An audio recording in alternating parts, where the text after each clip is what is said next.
Imagine you're operating a large industrial vacuum pump. It runs 24 hours a day, 7 days a week.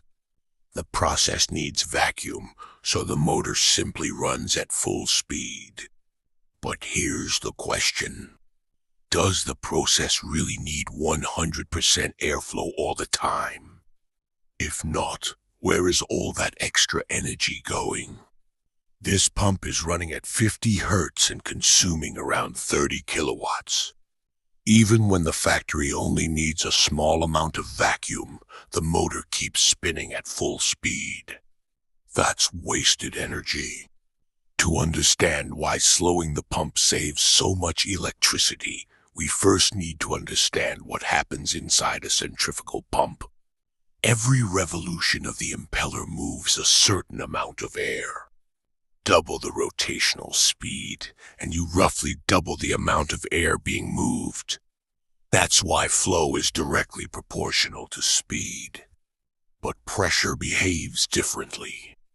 As the impeller spins faster, the air leaves the blades at a much higher velocity. The pressure generated increases approximately with the square of the speed. Now comes the important part. Pump power equals flow multiplied by pressure.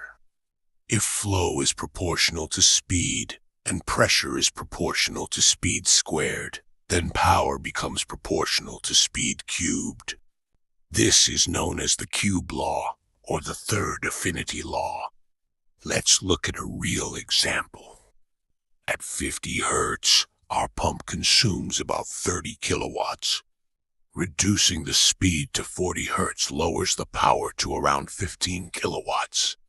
At 30 hertz, the power drops to only about 6.5 kilowatts. A relatively small reduction in speed produces a dramatic reduction in energy consumption.